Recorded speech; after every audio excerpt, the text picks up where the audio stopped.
Pour conclure, je dirais cet après-midi, nous avons invité Jean-Jacques Jordi, comme je vous l'ai dit en début de séance. Il va nous parler en tant qu'historien et en tant qu'ancien généalogiste durant, je dirais, ses études universitaires. Donc il a toutes les composantes pour bien nous faire comprendre comment on peut passer de la généalogie à l'histoire et comment les historiens peuvent nous aider dans nos recherches généalogiques. Je lui passe la parole. Merci.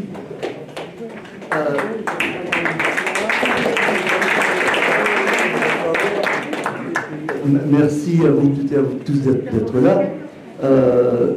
Juste avant de commencer, parce qu'on a vu là la Minorquine, on a vu un peu plein de choses. On a vu M. Utesa. Pourquoi je suis entré dans l'association? C'est que quand je faisais ma thèse, j'ai passé ma thèse en janvier 83, et donc en 80, 81 et 82, j'allais aux archives outre-mer, qui n'étaient pas ce que... Non, c'était au même endroit, mais alors on rentrait de suite à gauche, on passait un petit couloir, il y avait les tiroirs pour rechercher les bouquins et pour rechercher... Enfin, c'était pas du tout informatisé. Et donc, je faisais ma thèse et je vois arriver quelqu'un qui me dit Jean-Jacques Jordi? Alors, je dis oui. Je dis voilà, je travaille avec le professeur Émile Temim sur les Espagnols en Oranie. Il me regarde, il me dit tu es le fils de Gilou? Qui c'est celui-là? Alors j'ai commencé à... oui, le coiffeur de Cap Matifou, peut-être fort de l'eau. Alors je dis oui.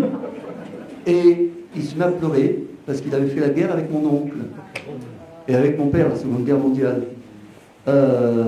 Et il me dit, je suis Charles Utesa, Charlie, tu parleras de moi. Donc Utesa, je l'ai connu avant que l'association se crée, puisque je faisais ma thèse. Et quand j'ai eu ma thèse, 30 janvier 1983, c'est pas si vieux, 1983, parce qu'il y a un autre 30 janvier qui est terrible, c'est le 30 janvier 33, c'est l'arrivée au pouvoir d'Hitler. Le 30 janvier 83, donc il y avait Charles qui était là, qui était pas à mon jury, mais qui était là, et juste après, il m'a dit, écoute, j'aimerais te parler d'une association. Et là, il m'a parlé à l'époque, on ne disait pas GMT, on disait GAMT. Voilà, il m'a parlé de GAMT. Et il m'a présenté à Nadine de Wino, et puis à tous ceux qui étaient là. Et donc, voilà, j'ai adhéré, j'ai le numéro 118 depuis. Mais il est vrai que mon rapport avec la généalogie, parce qu'on fait en fait que très peu de généalogie quand on fait de l'histoire, mais on a toujours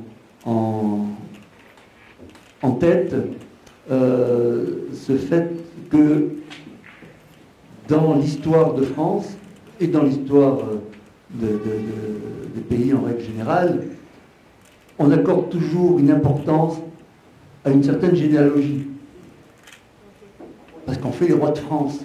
Donc, on fait la généalogie des rois de France. Forcément, on sait qui se marie avec qui et qui a tel enfant, parce que ça, on a besoin d'avoir des alliances, on a besoin... Donc, on n'hésite pas... Il n'y a rien de plus international que la généalogie des puissants. Parce que, voilà. Et la généalogie, ça sert à plein de choses. On sait, entre guillemets, aujourd'hui, que le roi du Maroc est le descendant direct du prophète. C'est fabuleux. Donc la généalogie sert à beaucoup de choses. Elle est comme l'histoire. Ça dépend si c'est la généalogie officielle ou l'histoire officielle.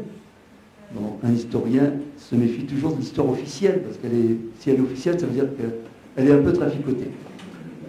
Et toute généalogie officielle, c'est comme ça, point final, bon, ça pose toujours un peu ces problèmes-là. Donc vous voyez déjà le rapport entre l'histoire et puis mon rapport à la généalogie. Et je dois dire que tout au long de même après ma thèse et puis de mes recherches, j'ai toujours accordé une place au parcours de personnes. Pas automatiquement de la généalogie, mais au parcours de personnes. C'est-à-dire que quand je travaillais sur les Espagnols en Oranie, et après dans l'Algérois, je me suis intéressé aux Bastos, par exemple. Et donc j'ai refait toute cette généalogie, comment ils étaient arrivés, les enfants, les petits-enfants, comment ça s'était passé, pour finir membre du Rotary à Alger. Donc on a toujours, quand on fait de l'histoire entrepreneuriale ou quand on fait de l'histoire politique, il y a toujours une notion de connaître les générations. Ça, je crois que c'est important. Le deuxième point, qui est un point plus personnel, c'est-à-dire qu'à partir des années 2000, même un petit peu avant, on m'a toujours demandé, beaucoup de pinards me demandaient leur généalogie. Parce que, oui, on sait qu'on venait d'Espagne, mais on ne sait pas plus, on ne sait pas ce qui s'est passé, etc. Ou on sait qu'on venait de là, et plus encore, les Juifs d'Algérie, qui se retrouvaient en France après 62, et qui se posaient la question mais depuis quand j'étais en Algérie, hein. Donc, ça permet, quand on fait de la généalogie, de se replonger dans des histoires et dans des parcours. Si on conçoit la généalogie comme une suite de noms, prénoms, dates et lieux de naissance, dates et lieux de mort, et puis les mariages, bon, c'est assez sec comme matériau. On va dire, si c'est que ça m'aide pas. Hein, et je ne peux pas vous aider. En revanche, si dans l'analyse, alors pas des actes de décès ou de naissance, parce qu'ils sont très courts, mais des actes de mariage sont extrêmement importants. Parce qu'on a plein de choses sur les parents, parfois même on a des grands-parents qui sont notés. On a tous les témoins, on sait ce que fait ce que font les personnes, leur métier.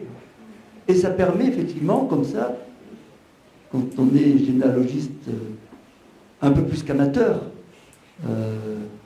ça permet d'aller plus loin dans la recherche. Hein. Ça permet d'aller, et moi j'en ai vu, hein, des généalogistes amateurs, mais avec cette volonté d'aller plus loin que d'avoir des simples dates, de me dire, voilà, ils ont fait le mariage, c'était à telle époque, dans tel lieu, dans tel village. J'ai voulu savoir où était le village, donc je me suis rendu aux archives d'outre-mer. J'ai pris la série M.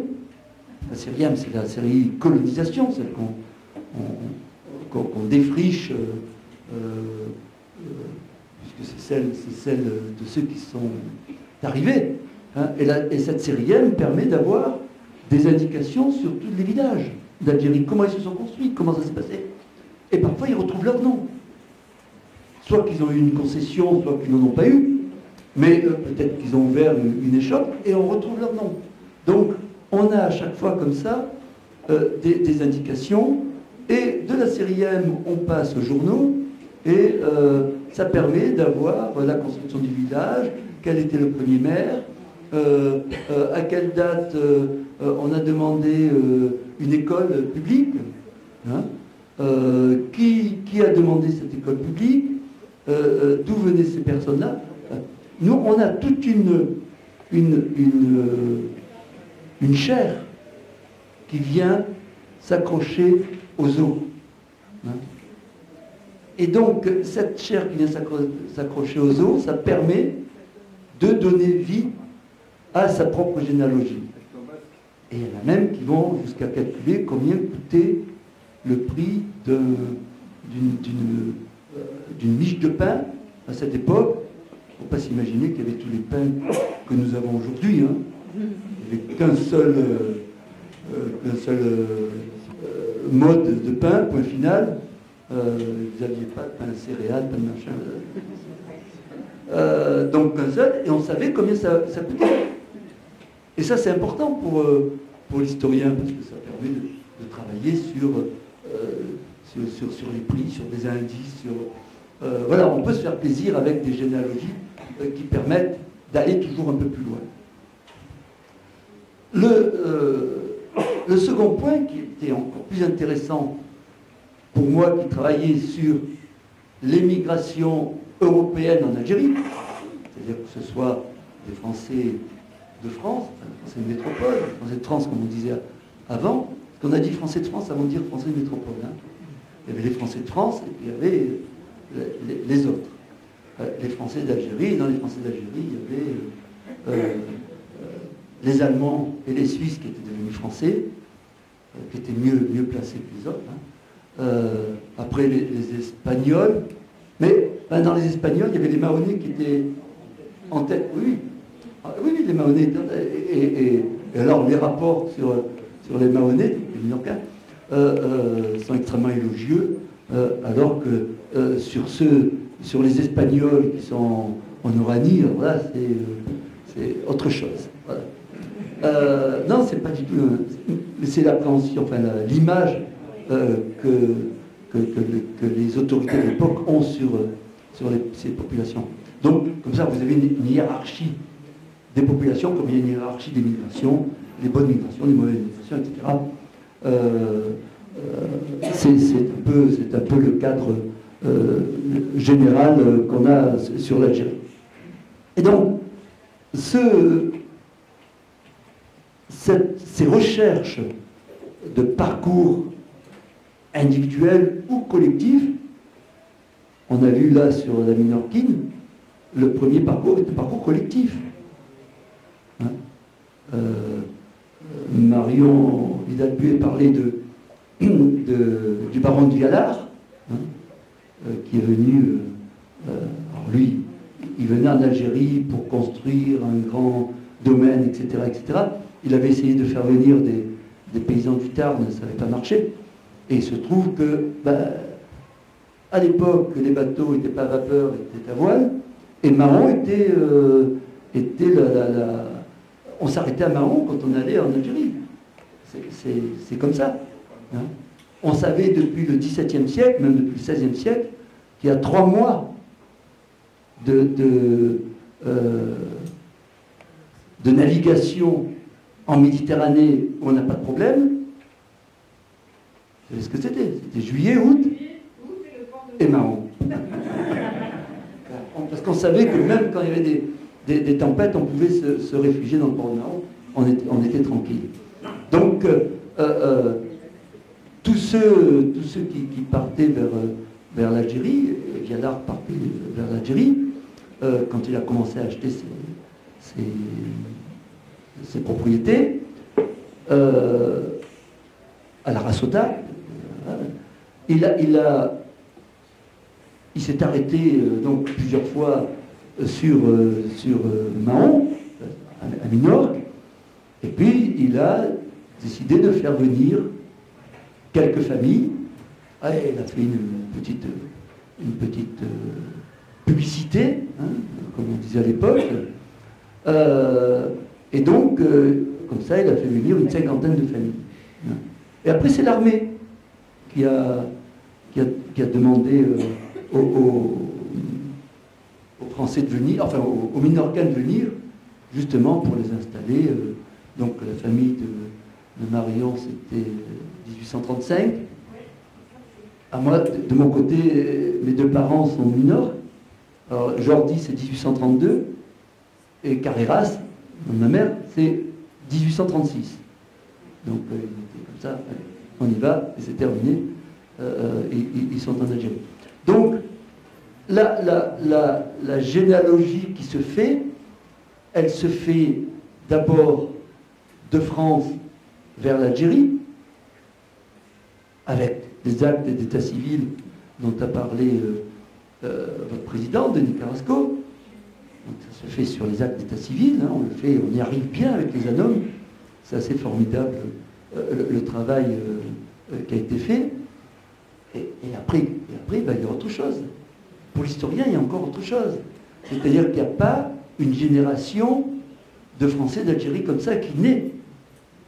D'où ils viennent? Ils viennent bien d'ailleurs.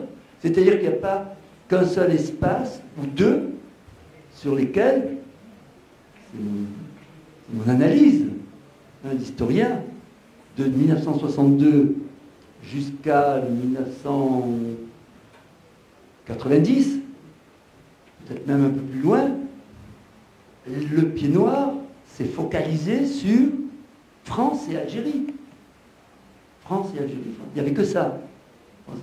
Il a fallu attendre les années 90 pour que peut-être une autre génération se dise oui, mais aujourd'hui je suis français, en métropole. Bon, mais mes parents, il y a 30 ans, 40 ans, avant 62, ils étaient français d'Algérie. Mais avant d'être français d'Algérie, ils étaient quoi? Ah ben, ils étaient espagnols ou italiens, ou maltais, ou suisses, ou allemands, mais aussi en Algérie. C'est-à-dire que c'était des étrangers en Algérie. C'est-à-dire des étrangers qui embêtaient le monde. Parce que le monde colonial, c'est assez simple. Dans la tête de ceux qui pensent le monde colonial à cette époque, vous avez les colonisés d'un côté et les colonisateurs de l'autre. C'est simple. Pour l'Algérie, vous avez les Français d'un côté, colonisateurs, et les indigènes musulmans colonisés. Parce que vous avez des indigènes juifs aussi, mais ceux-là, ils ont été français. On les a naturalisés français. Donc, ils deviennent colonisateurs. Ben oui. Mais ceux qui sont au milieu, les Espagnols, les Italiens, les Maltais, les Allemands, les Suisses, ils sont ni colonisateurs, ni colonisés. Mais on va les faire rentrer dans la France. Hein, on va les franciser. On va les naturaliser, on va les nationaliser. Même. On va leur donner une nouvelle nation, une nouvelle patrie, qui sera la France en Algérie. Qui n'est pas la même que la France en France. C'est différent. Donc, on a ces personnes qui embêtent un peu tout le monde. Mais ça veut dire qu'il faut aller un peu plus loin. Ça veut dire que mon arrière-arrière-arrière-grand-père qui est né à Malte, un autre, une arrière-grand-mère qui est née à Naples, hein, ou à Ischia. Je prends un peu des îles un peu référentes. Après, un autre qui est né à Gersdorf, en Alsace, et qui est parti. Alors on pense qu'il est parti en 1870, après l'annexion de l'Alsace par l'Allemagne. Mais en fait, quand on regarde, quand on fait sa généalogie, on s'aperçoit qu'il a un enfant qui est né en 1855 en Algérie. Donc il est parti avant. Hein.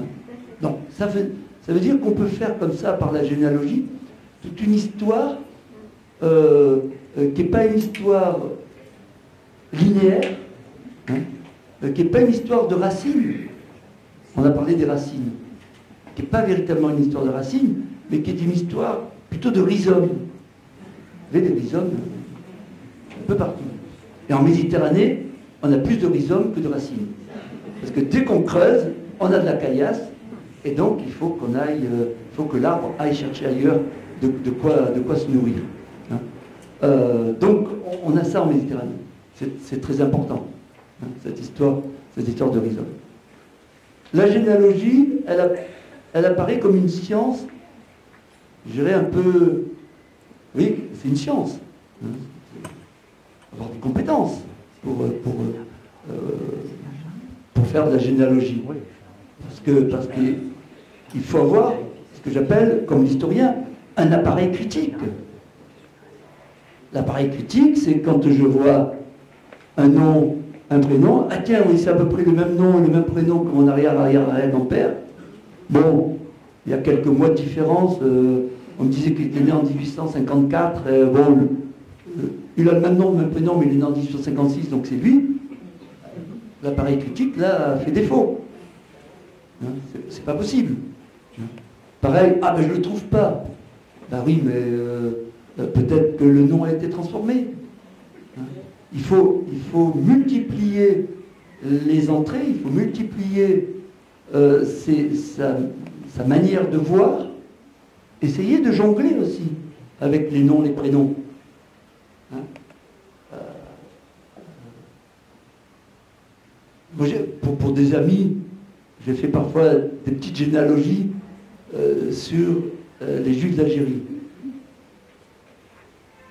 C'est impressionnant. Hein, alors bien sûr, leurs parents, leurs grands-parents même, s'appellent François, Lucien, Raoul, Maurice, etc.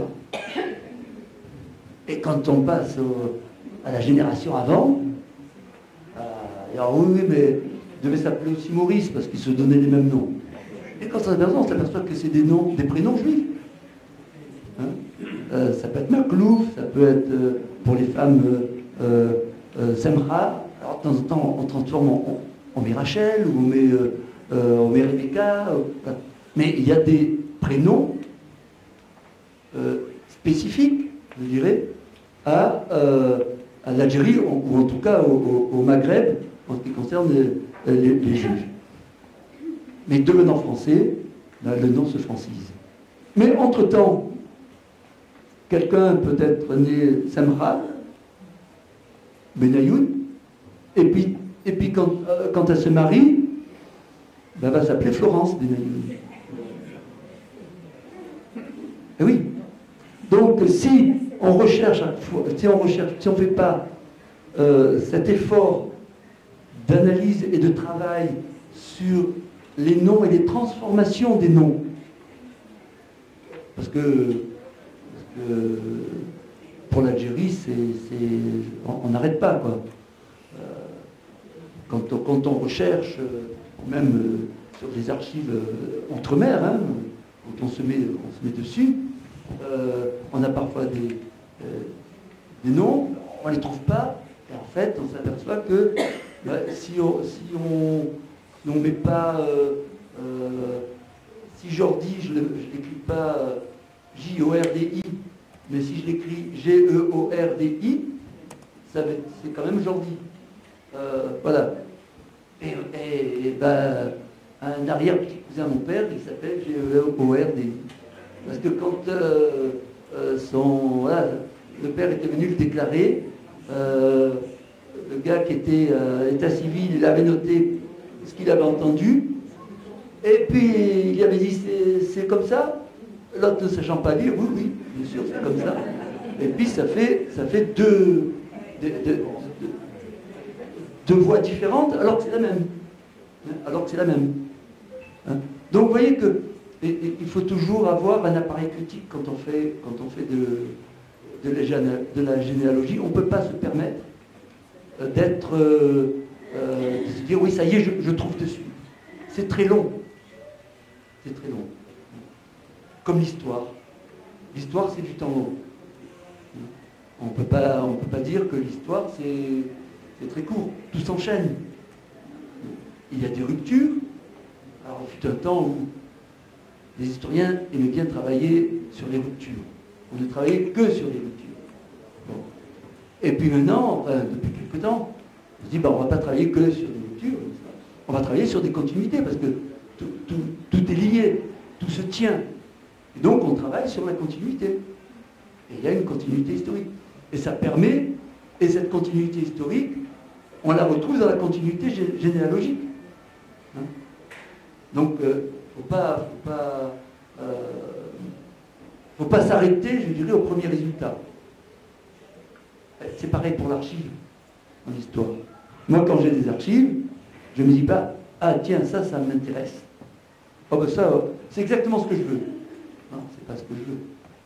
C'est pas ce que je veux qui compte. c'est parce que je crois qui compte. C'est ce que les archives m'obligent, par l'analyse, à dire et à croire, ou à penser. Donc, la généalogie, ça doit être la même chose. Et l'intérêt de la généalogie, c'est quand on multiplie les généalogies. C'est-à-dire qu'un parcours, il n'a pas valeur universelle. Mais si je multiplie les parcours, là, je peux avoir une idée sur ce qui fait le continuum, le continuum historique, qui me permet de passer d'une région à une autre.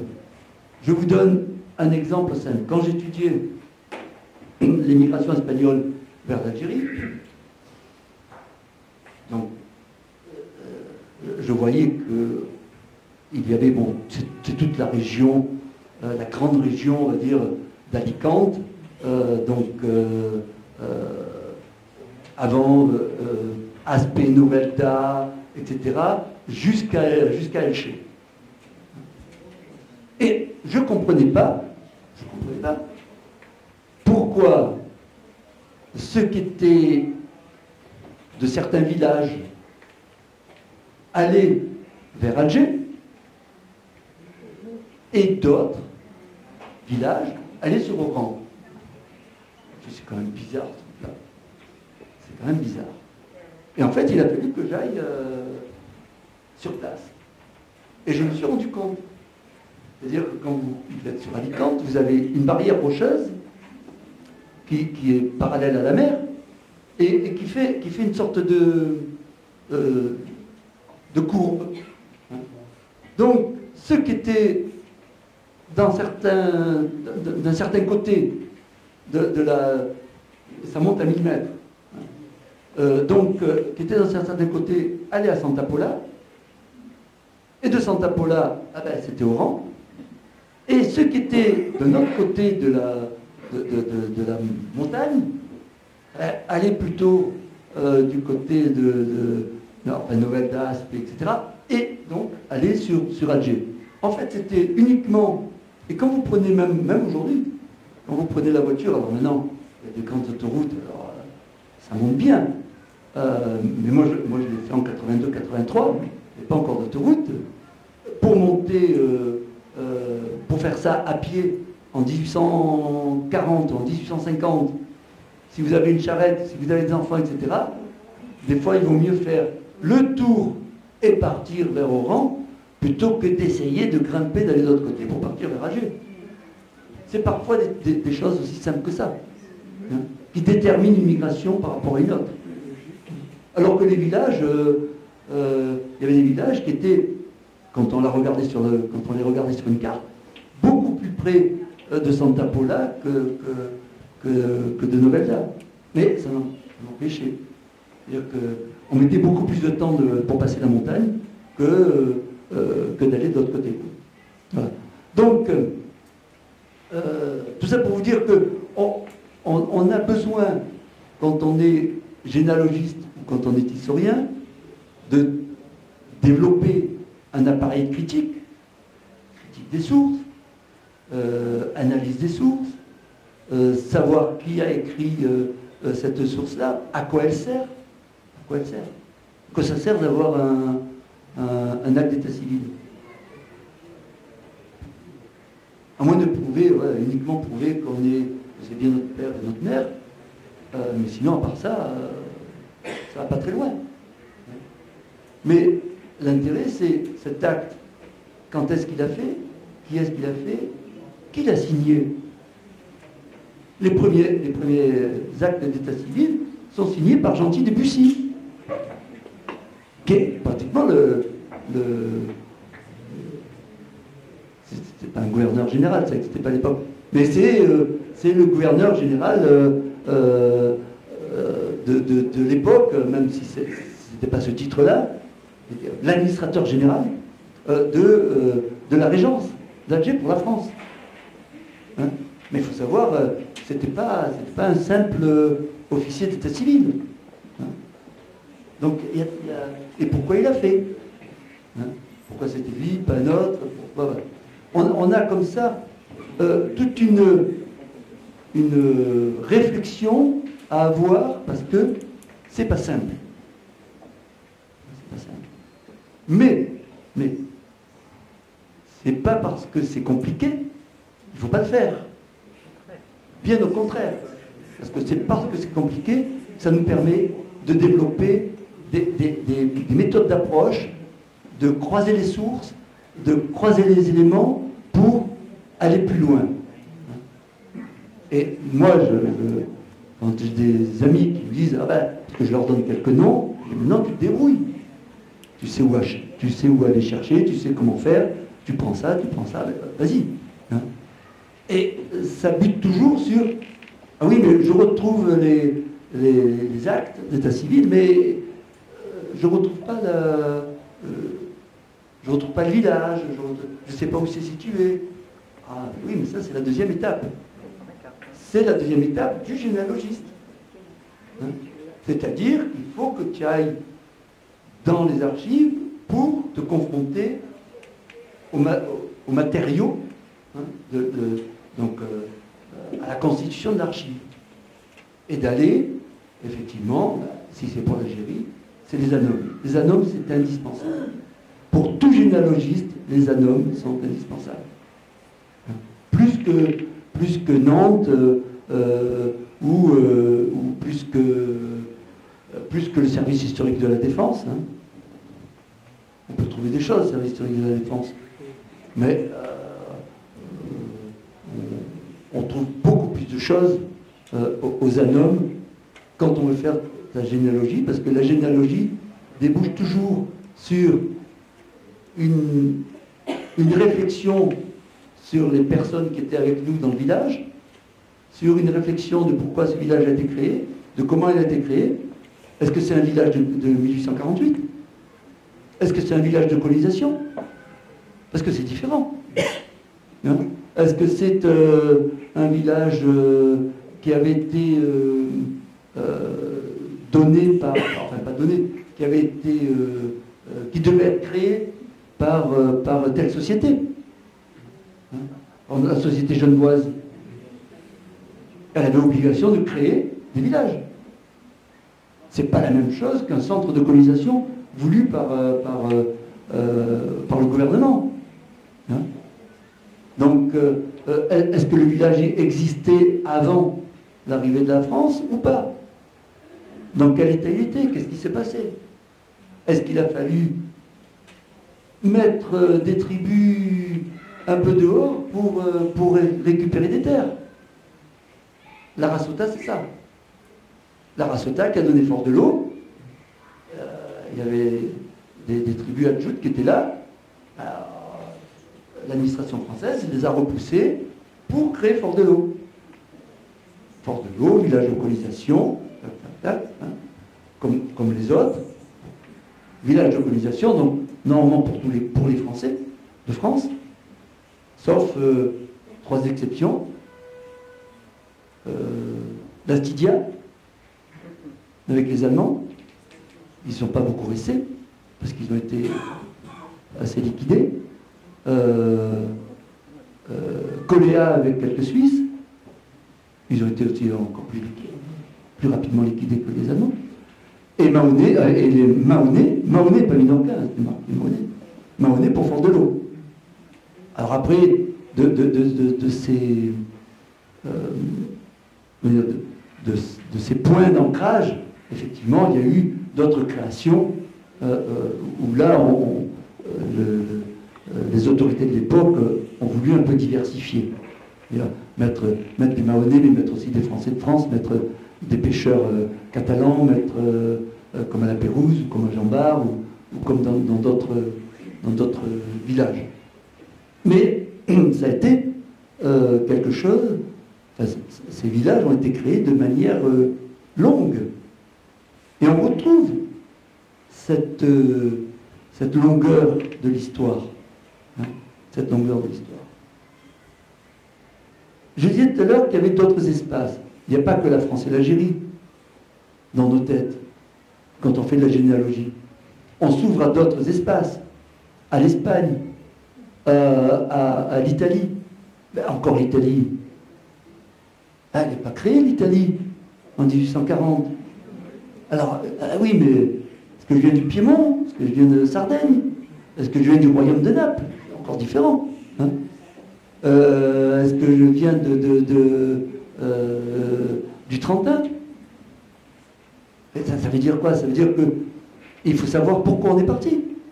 Alors bien sûr qu'on dit, ils partent parce qu'ils meurent de faim. En règle générale, c'est ça. En règle générale.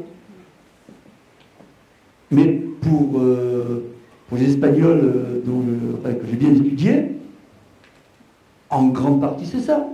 Vous avez qui fuient le service militaire. Il y en a qui fuient pour ne pas être condamnés. Il y en a qui fuient parce que ils ont enlevé une jeune fille et puis ils sont partis avec. Eh ben, ça, après ils reviennent, mais il faut bien partir un petit moment. On a comme ça des parcours qui sont singuliers. Et l'ensemble de ces parcours singuliers, quand on les met pas bout à bout, mais côte à côte, hein, ça donne une vigueur, ça donne une force. Hein. Et c'est ça qu'il faut qu'on retrouve dans l'histoire. C'est une force, hein, une volonté. Quand on dit des choses, il faut pouvoir le dire, il faut pouvoir s'appuyer sur quelque chose de solide. Et le généalogiste doit s'appuyer sur ça. Il ne peut pas s'arrêter uniquement à ce qu'il est lui. Voilà. Moi je suis là. Bon. Ce serait bien de descendre vers Vercingétorix. Ce serait bien. Je ne sais pas si c'est mieux de descendre de Vercingétorix que de descendre de Charlemagne. Après tout, j'en sais rien. Et c'est ce qui donne de la force. Je vous raconte juste une petite histoire. Marion a parlé des blasons. Les blasons. Les blasons de Minorque. Bon, quand l'île a été l'île a été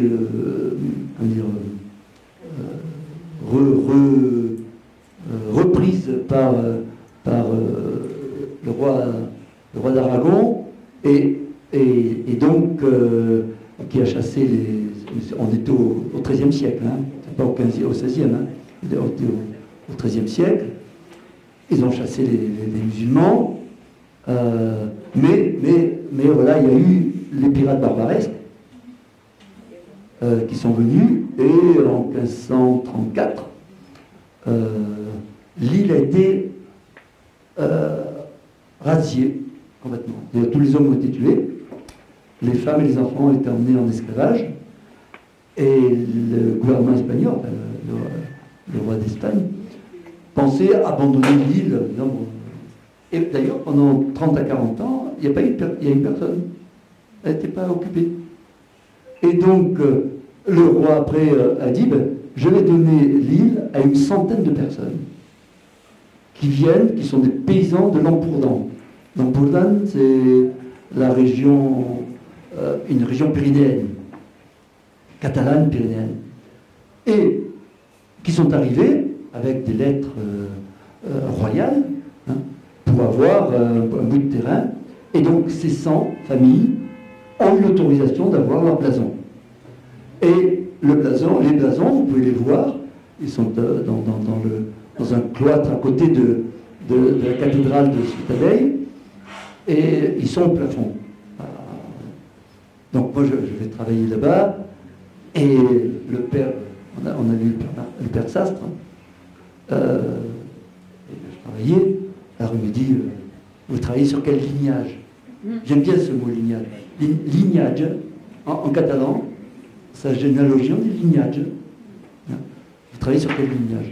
Alors je dis, je travaille sur l'île de ma mère, les Carreras. On dit, alors il part, je cherchais, et puis il revient avec un gros dossier comme ça. Il me dit, vous êtes descendant des Carreras?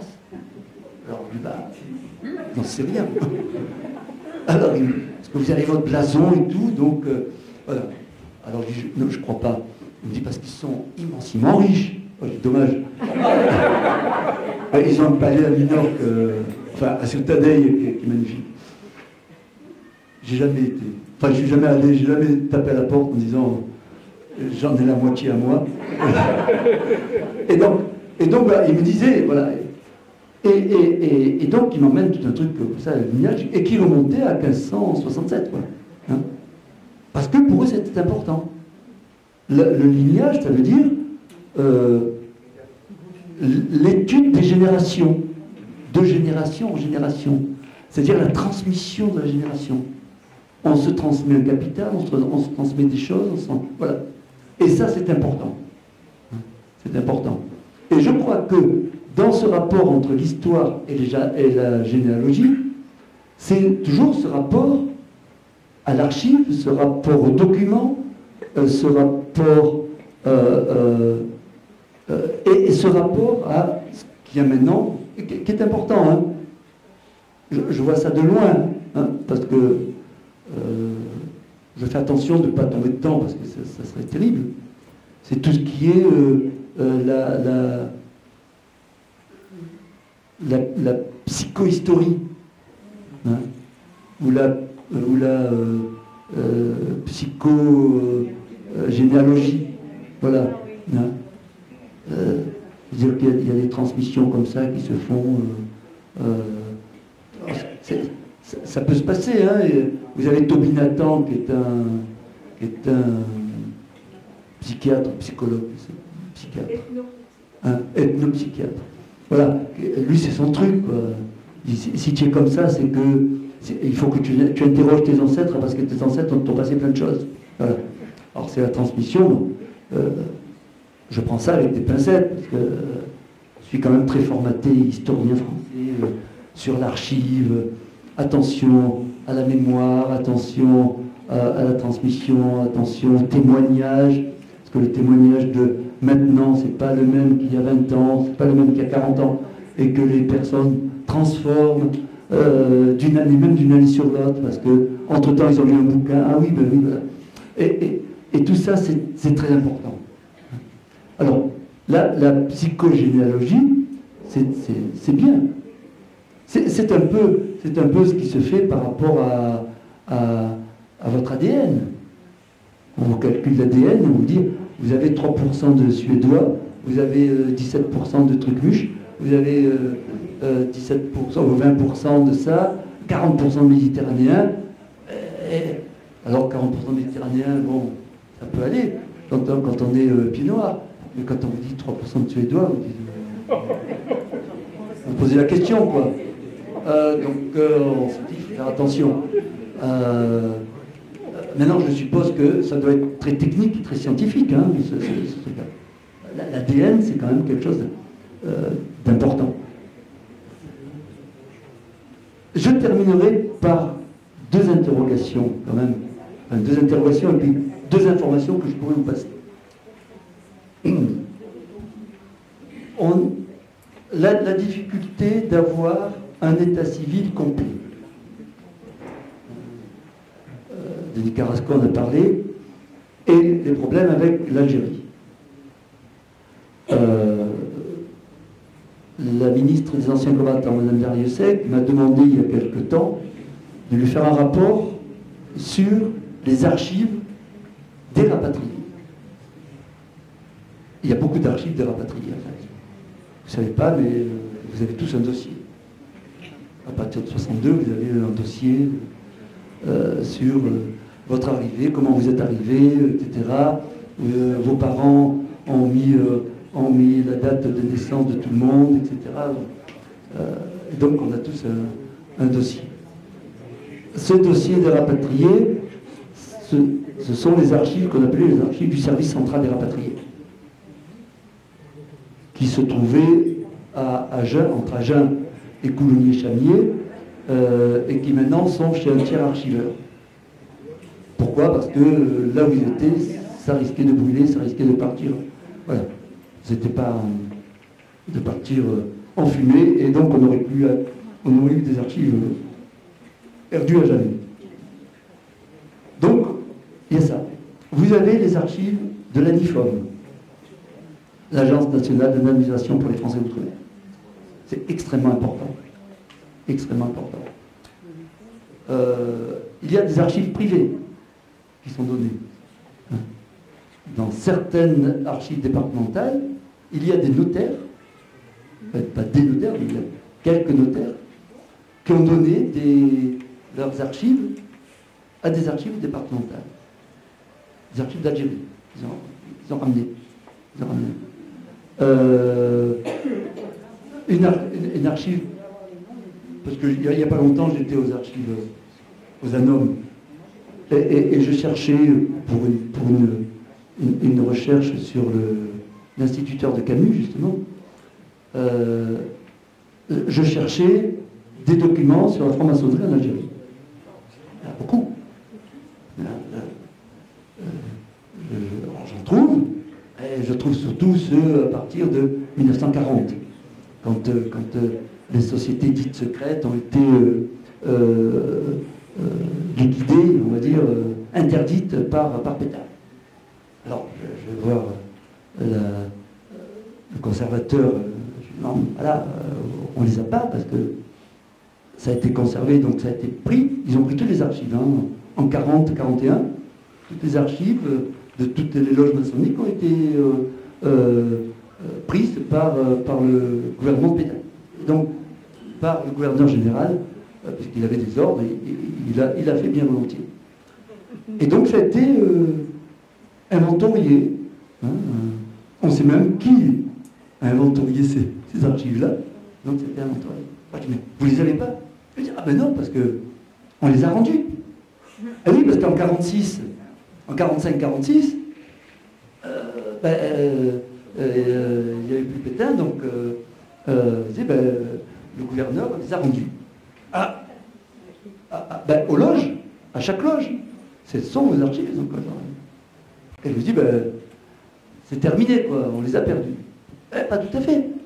Parce qu'il y avait certains dignitaires de ces loges-là qui ont décidé en 62 de les récupérer et de les donner aux archives de leur obédience. Hein. Et donc on peut les retrouver par là. Hein. Donc comme il y a les notaires, comme il y a ça, vous avez des archives privées, hein, qui peuvent intéresser et le généalogiste et bien sûr l'historien, hein, parce que c'est un point de vue différent de l'archive publique qu'on sait analyser. L'archive privée, par essence, elle n'est pas destinée à être distribuée. Elle est destinée à être seule. C'est comme quand vous faites des films, c'est pour la famille. Hein, votre film, vous n'allez pas le diffuser sur toutes les chaînes. Hein. Encore que maintenant, avec Facebook, tout le monde fait ça. Mais en règle générale, non, on ne le fait pas. Quand il s'agit du privé, ça reste dans le privé. Donc, on a ce lien entre histoire, généalogie, le lien entre histoire et généalogie. Vous avez maintenant des techniques nouvelles, comme l'ADN, comme la psychogénéalogie. On a une possibilité, alors dans combien de temps, je ne sais pas, d'avoir, ce que j'ai préconisé dans mon rapport, un centre d'archives des rapatriés, qui dépend des archives de France, puisque ce sont des archives de souveraineté, archives nationales, hein, qui pourraient s'installer et qui pourraient récupérer non seulement tous les dossiers des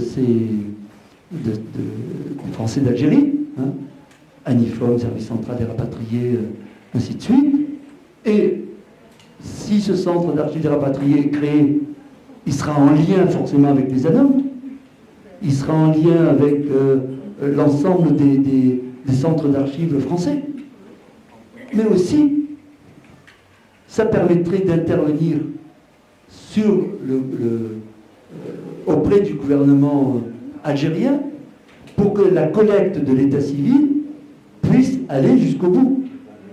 Aujourd'hui, dans mon rapport, moi, ce que j'ai mis, c'est que nous avons des villes pour lesquelles nous n'avons aucun acte d'état civil.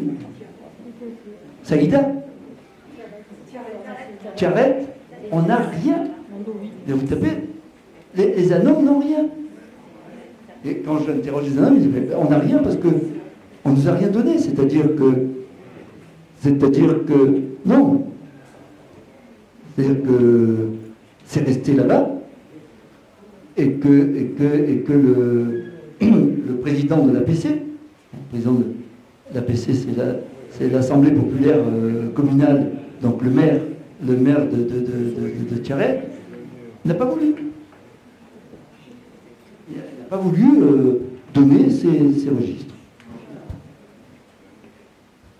Même s'il y a un accord entre la France et l'Algérie, beaucoup l'ont fait, mais d'autres n'ont pas fait.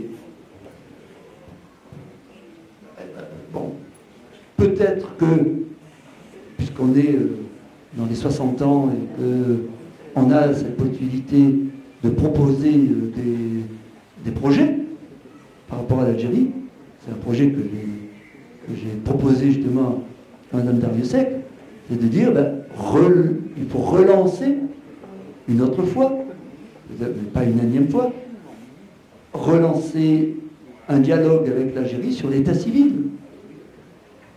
Ce qui nous permettrait très rapidement d'envoyer des personnes en Algérie pour faire la collecte.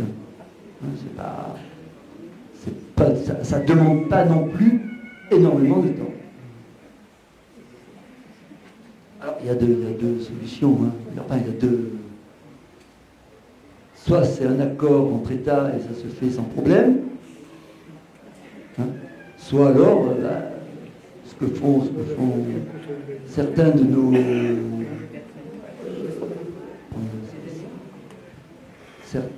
certaines personnes, on va dire étrangères, non français, bien qu'il y en ait quelques-uns, qui vont en Algérie et qui achètent aux enchères. Qui achètent aux enchères, qui achètent des choses. Vous avez de l'argent, vous pouvez acheter des tableaux en Algérie.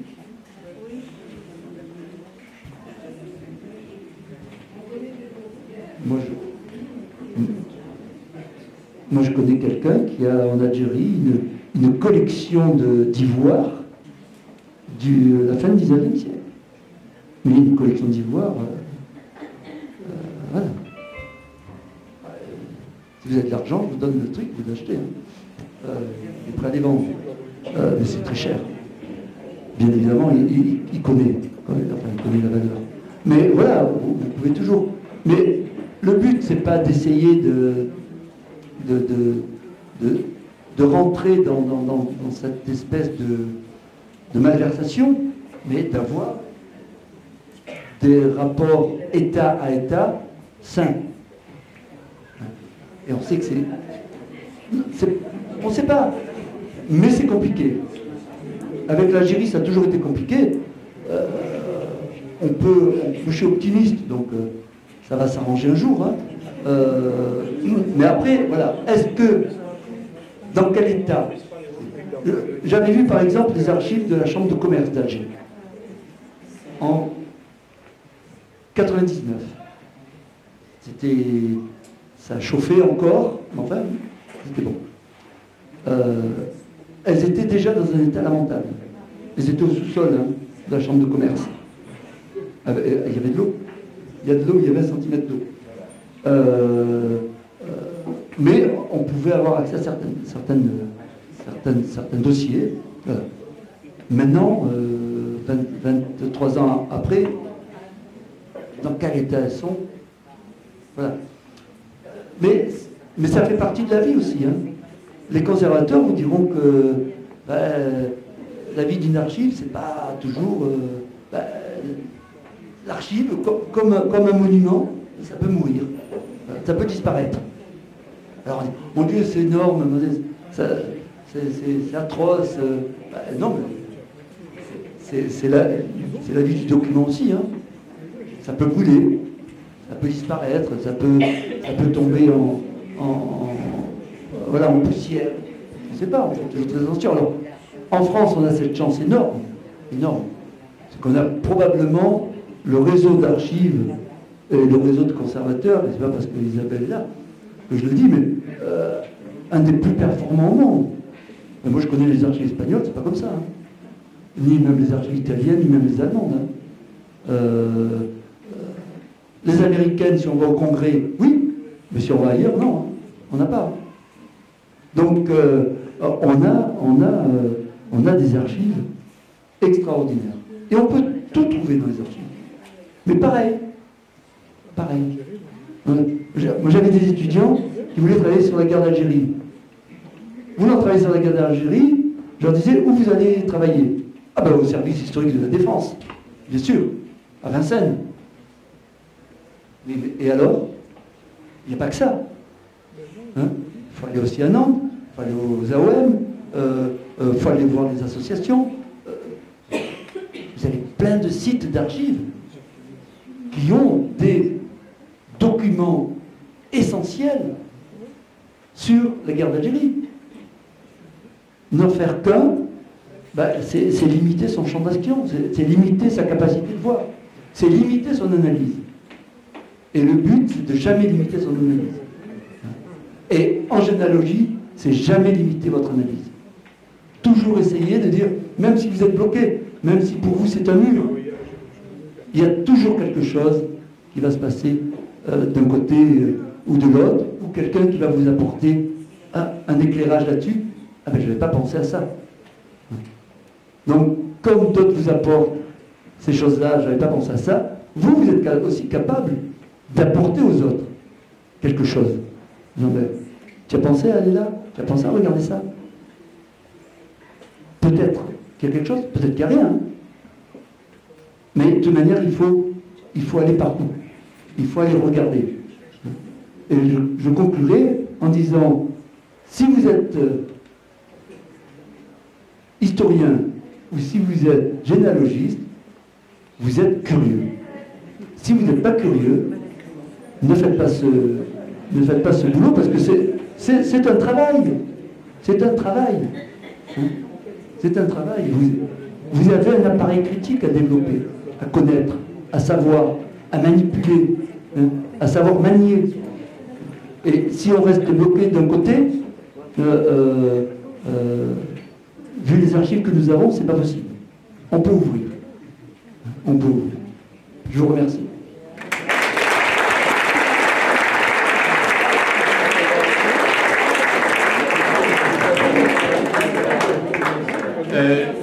Il y a peut-être quelques questions soulevées par, je dirais, le brillant exposé de Jean-Jacques. Oui, on peut passer à un... J'en ai un sur place. Monsieur Jordi, vous avez dit à l'instant, certaines APC ne veulent pas laisser photographier leurs archives. Ce que l'on a aux ANOM, est-ce que ce ne serait pas plutôt l'exemplaire du greffe?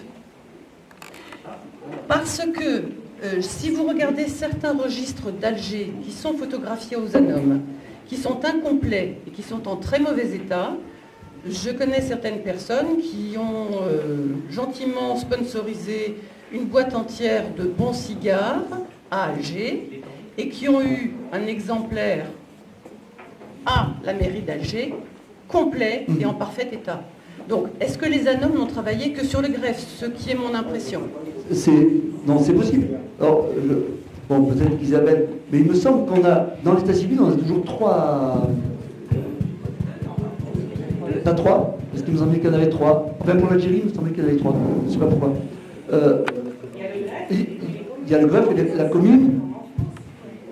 Oui, c'était exactement. Je ne sais pas pourquoi je pensais que j'en avais trois. Oui, ça c'est autre chose. Non, c'est possible hein, que ce soit qu'on travaille sur le greffe et qu'on n'ait pas le reste. Hein. C'est l'impression que j'ai eue. Après, tout dépend le bon vouloir des présidents de l'APC. Hein. C'est peut-être un complément possible quand on n'arrive pas à obtenir le greffe, effectivement. Oui, mais moi, par exemple, très rapidement, je travaille sur Louis Germain, l'instituteur de Camus. Il est né à Saïda. J'ai écrit au président de la PC, j'ai écrit, non, il y en a 3. Ah non, oui, il y en a 3, parce qu'on en a un en France. Ah, alors c'est là-bas alors, oui d'accord. Parce que j'ai écrit moi au président de la PC et j'ai écrit au président de la vilaine.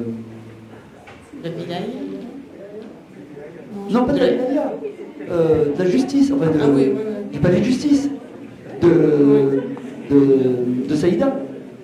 Alors en fait, je crois que c'est ceux qui ont été microfilmés dans les années 60, je crois que c'est la collection du greffe. Mais c'était Elisabeth Martinez qui s'en occupait à l'époque, je ne sais plus très bien, mais je crois que c'est la collection du greffe. Oui. À mon avis, oui. Et ils n'ont pas voulu, à la fin, ils n'ont pas voulu, ils ont refusé. Ils ont refusé la suite. La suite. Oui. Mais on n'a jamais eu qu'un microfilm Oui, qui est à Nantes et qui a été numérisé. On n'a jamais eu les originaux. Oui. Donc encore beaucoup de travail. Hein. Beaucoup de travail.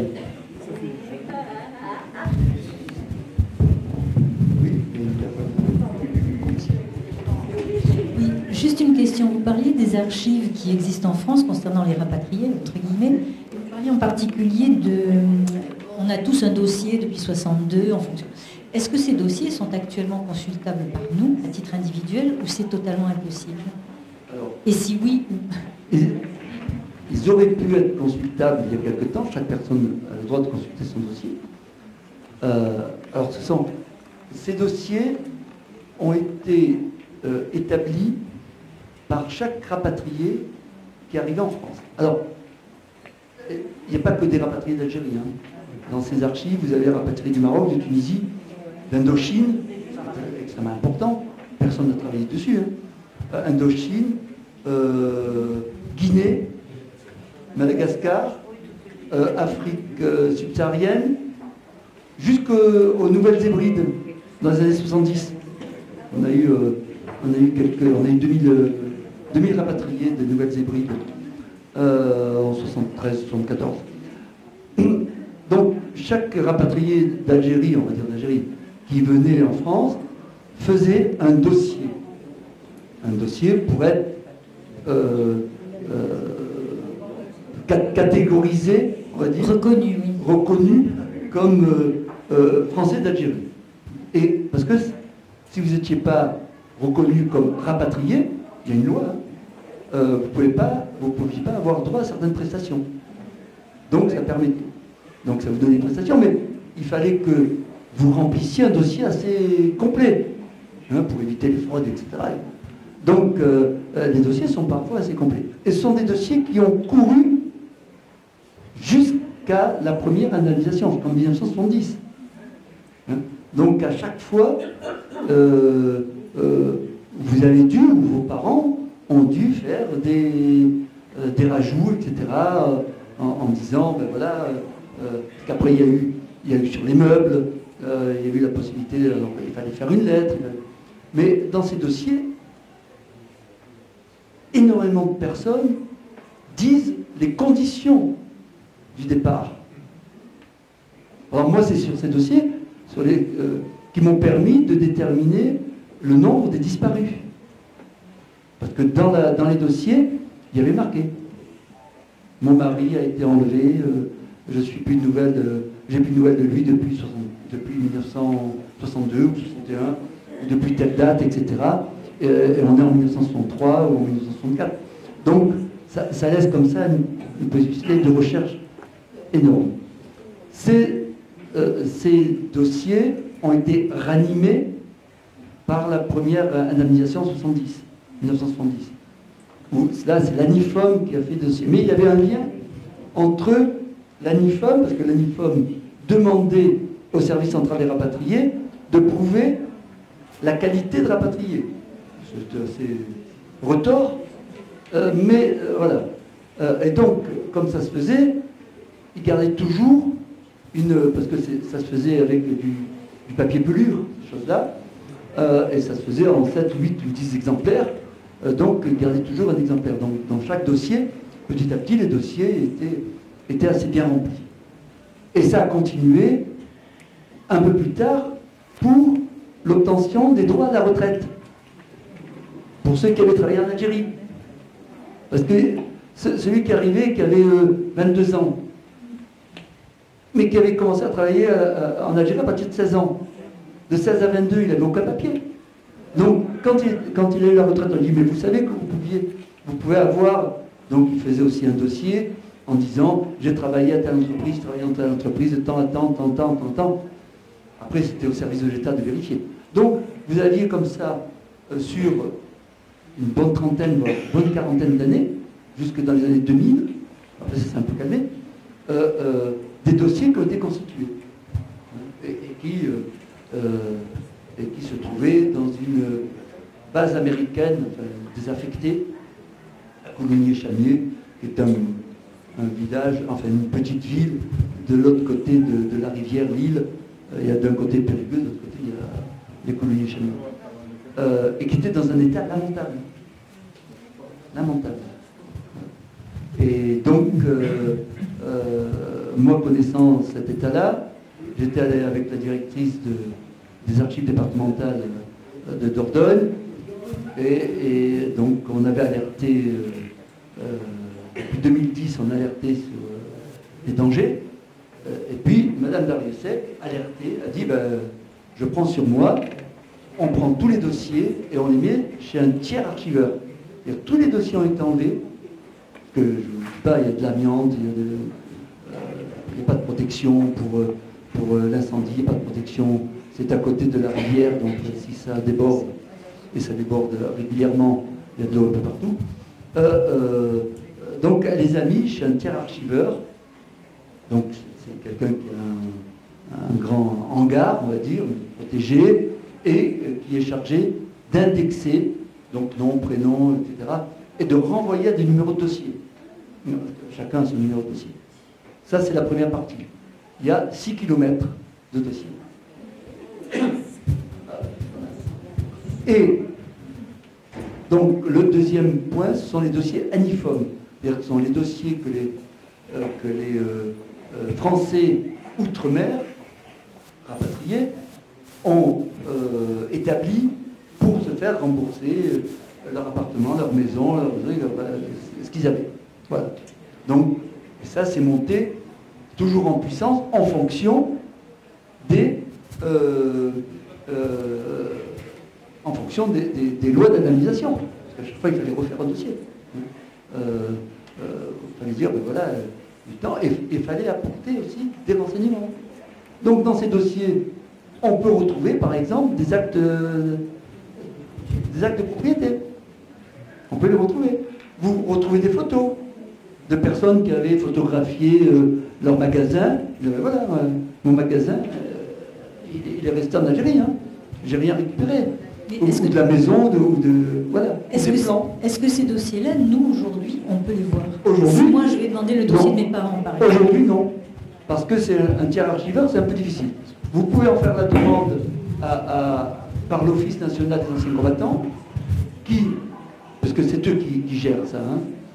Ils vont faire la demande au tiers archiveur. Le tiers archiveur va récupérer le dossier, va l'envoyer à l'ONAC, donc à Paris. Ça veut dire que si vous voulez le voir, il faut monter à Paris pour le voir. Vous pouvez, mais c'est assez compliqué. Ouais, je ne sais pas si Isabelle... Ouais. En fait, la procédure oblige à demander une dérogation en plus parce qu'ils ont été alimentés jusqu'en 2019, ces dossiers. Donc, à moins que ce soit vraiment l'intéressé lui-même qui a accès à son dossier. Mais... Oui. C'est pareil. Et non, les descendants, ça compte pas pour la loi sur les archives. Il faut demander une dérogation. Il n'y a que la personne elle-même. Oui. Et si vous êtes... Mais elles sont accordées en général, ces dérogations, parce que il n'y a rien de... Je demande le dossier de mon père pour vous dire, ben non, c'est pas vous, c'est pas votre dossier. Oui, mais... Étant donné que les personnes en question sont pratiquement toutes décédées aujourd'hui... Comme ils avaient dit, bon, bien sûr, on vous l'accorde. Mais ça veut dire... c'est le parcours du combattant. C'est un peu le parcours du combattant. C'est toujours possible de le consulter. Et puis, il y a une autre remarque que je voulais faire par rapport à ce que vous disiez, quand vous disiez c'est le destin des archives, de s'abîmer, d'être... Je suis entièrement d'accord, étant moi-même historienne, je sais très bien la situation. Mais ce qui, moi, me chagrine énormément, c'est que les dossiers dont on parle, c'est-à-dire l'état civil de nos ancêtres, très proches quelquefois, existent, sont là, qu'ils sont parfois en excellent état. Je le sais dans mon propre village natal où je suis retournée il y a quelques années, on m'a ouvert l'armoire dans laquelle se trouvent tous les dossiers en état impeccable, et qu'on n'a pas voulu me montrer, parce qu'on n'a pas voulu me les montrer. Là, je trouve que c'est plus le destin, entre guillemets, c'est entre les mains des hommes. Et donc là, il faudrait effectivement réussir à avancer, comme vous le disiez, le plus rapidement possible. Oui, mais après, vous avez des questions politiques, diplomatiques, d'amour et de haine, Algérie, France, machin, c'est très compliqué, quoi. C'est très compliqué. On complique les choses volontairement. Oui, j'ai pas une question, mais une réflexion qui vient de m'être faite par deux éminentes représentantes du CDHA et qui me disent qu'au CDHA, il y a des dossiers de l'Enfanoma. Est-ce que ce sont des dossiers personnels ou des dossiers versés par l'Enfanoma? Attention, l'Enfanoma est une association. L'Enfanoma, c'est pas l'ANIFOM. L'ANIFOM, c'est l'Agence nationale d'indemnisation des Français d'outre-mer. L'Enfanoma, c'est l'Association nationale des Français d'Algérie, enfin, d'outre-mer et d'Algérie, et de leurs amis. Voilà. C'est une association. Une association, c'est privé. Enfin, c'est associatif, c'est privé. C'est considéré comme un fonds privé. C'est pas un fonds. C'est pas un fonds d'État. Voilà. Oui, vous pouvez avoir l'Enfanoma, vous pouvez avoir des dossiers. Je sais que Madame Ducos-Ader, qui a travaillé sur les disparus, a laissé toutes les archives de son association au CDHA. Et ça, c'est très bien. C'est très bien. Non, c'est pas la même chose. Pas la même nature. Merci.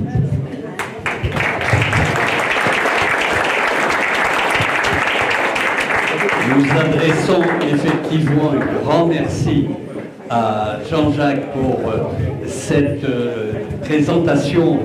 Je dirais, considérez-vous en tant que généalogiste, si vous êtes un vrai généalogiste, pas celui qui se contente de faire sa généalogie sur Généanet, par exemple. Hein?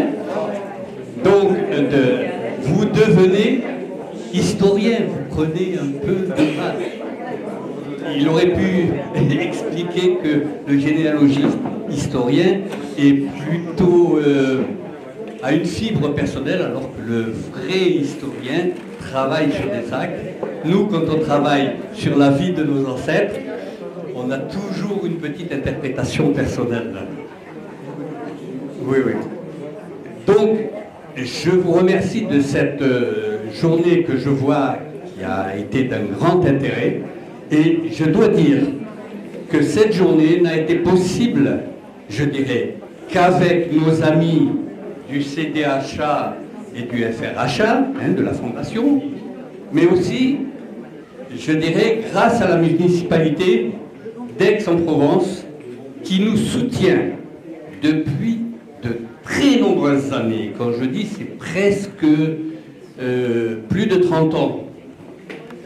Nous soutient dans notre action mémorielle, mais aussi dans notre action du quotidien. Et aujourd'hui, je voudrais vous remercier, et en particulier remercier Monsieur Bramoulet, qui est lui-même, et peut-être avons-nous été ensemble à Sidi Bel Abbès, car il a fait un passage à Sidi Bel Abbès. Et donc, on ne s'est pas vu parce qu'on devait avoir peut-être... On a fait la même cigogne. On a fait la même cigogne, oui. Et je voulais vous demander, M. Barboulet, si vous pouviez nous dire un petit mot d'encouragement pour que nous puissions, dans 40 ans, fêter nos 80 ans.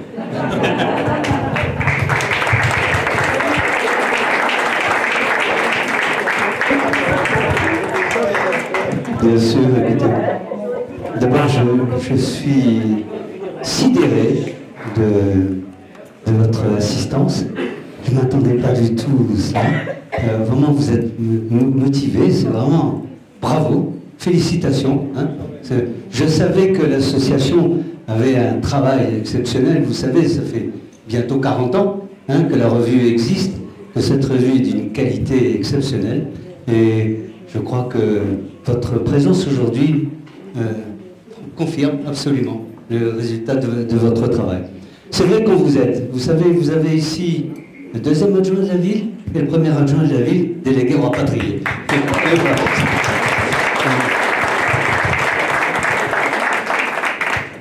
On se parlera tout à l'heure de Saïda. Hein. Je voulais dire deux choses. Je voudrais insister sur l'importance de cette association et les recherches en généalogie.